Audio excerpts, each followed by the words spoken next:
Hi guys, thank you so much for clicking on today's video. My name is Annalise and I recently started making houseplant videos here on YouTube.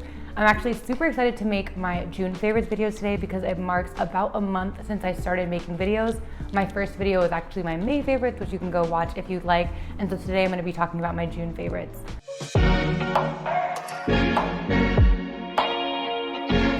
Okay, let's hop right into it. So, of course, my favorites do change month to month, and I'm always a little bit biased to the newest plants in my collection or plants that are putting out leaves or doing exciting things. So my first plant is a new plant to me, and that is the Philodendron Ring of Fire. Let me bring her close. This was a wish list plant for me for quite a long time, and I could never really afford it. They were always super expensive, but I was able to find this single leaf cutting on Etsy for a decent price. So I'm rooting it right now in some sphagnum moss, and hopefully it'll enjoy it and eventually put out a new leaf. It's living in my IKEA greenhouse cabinet, so it's getting pretty optimal conditions. There's high humidity, grow lights, warm temperatures, and everything in there. So I think it's loving it. I'm gonna leave it in there for now, but definitely my first June favorite. Next up is a plant that I've had for a couple months, but I'm so excited it's finally growing. So it's also been living in my greenhouse cabinet in sphagnum in one of these little containers that go on the pegboard in the back. I can explain all of that down the road when I do a greenhouse tour, but that's what it's living in right now. And this is my Hoya Croniana Super Silver.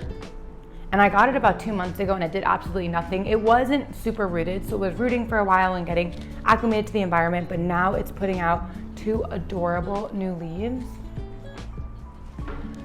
I'm so excited. The leaves are coming out so silvery. It has a little tendril that looks like it's gonna start to come out. I'm just happy that it's growing. It must mean that it's happy in its environment in the greenhouse cabinet, so I can't wait to watch this guy grow more.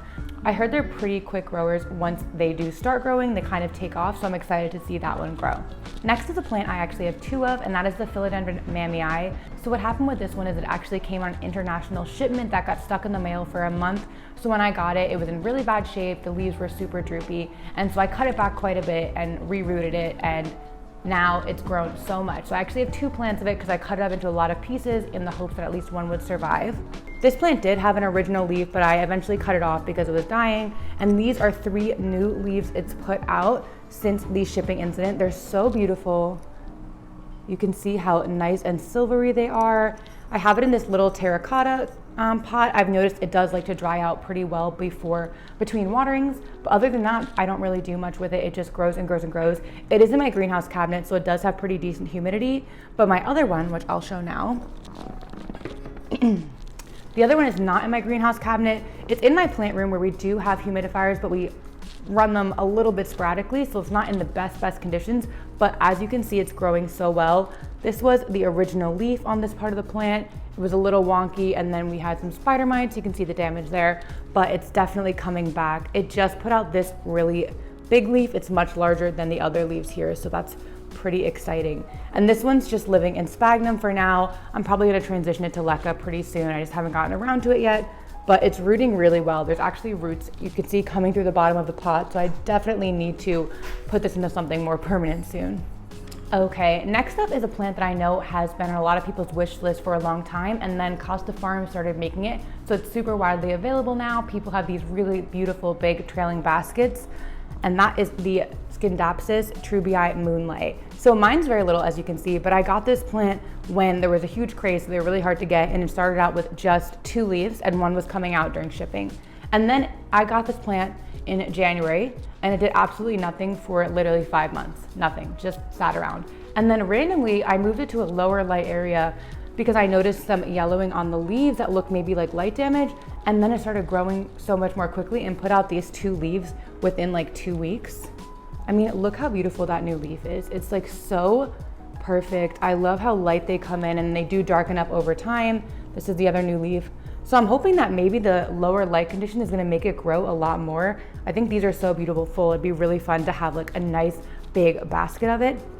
I found that this plant is pretty easy care. It doesn't need water very often. I do have it in a well-draining soil mix. I don't water it until the leaves actually visibly curl. That's pretty much what I do with all of my Skindapsis, and it works really well for me. So once the leaves start curling on themselves, that is indicating that it needs water. Then I'll give it a really thorough soak through, and that's pretty much it. Super beautiful plant. Okay, Next up is my Variegated Alocasia Ada. So I want to show the first leaf. Well, you can kind of already see what the second leaf looks like, but this is the first leaf that came out in my care. The plant came with one leaf, but it started dying during transit. So this is the first leaf. As you can see, there is some variegation. It's pretty moderate, not even moderate, it's pretty minimal, still really beautiful. But then it shockingly put out this second leaf that's basically like a half moon. How beautiful is that? This one side has kind of the more marbled variegation, and then the other side is just basically all white.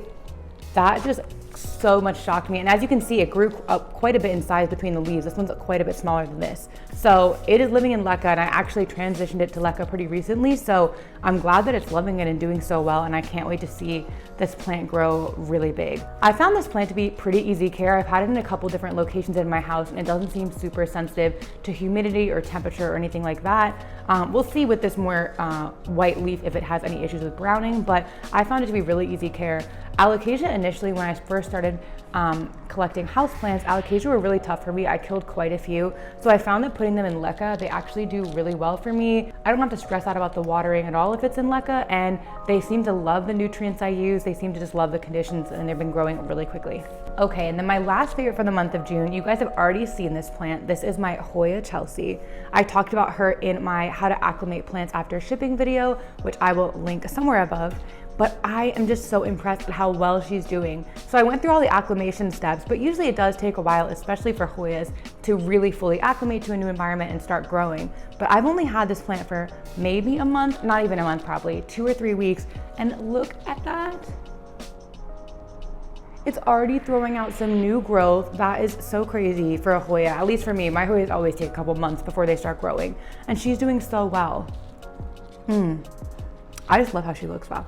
I've also found Hoyas in general to be pretty easy care. This one doesn't seem to need super high humidity, and you wait until the leaves are pretty soft before watering it. So these leaves are getting a little bit soft, and you can see that there's kind of, it might be hard to see on camera, but the backs of the leaves are a little bit wrinkly. So I'm probably gonna give this guy a good watering, and I can tell the pot's super light, so it's definitely dry. But this is just a favorite. I love its growth pattern. I love how cute and chubby the leaves are. I think it's just an absolutely wonderful plant. Okay, so that is it for my June favorites. If you made it to the end, thank you so much. And I do want to say thank you so much for all of your support over the past month. It's been so fun making these videos. I've enjoyed it so much. And I love reading the comments you guys leave and responding and making new plant friends. So definitely leave a comment down below. I absolutely love it if you can do that. And subscribe if you enjoyed the video and give it a like. Oh, yes. If you want to, leave your favorite houseplants for June in the comments below. I always love learning about new plants that people are loving, so please leave them in the comments. Thank you so much, guys. Have a good one.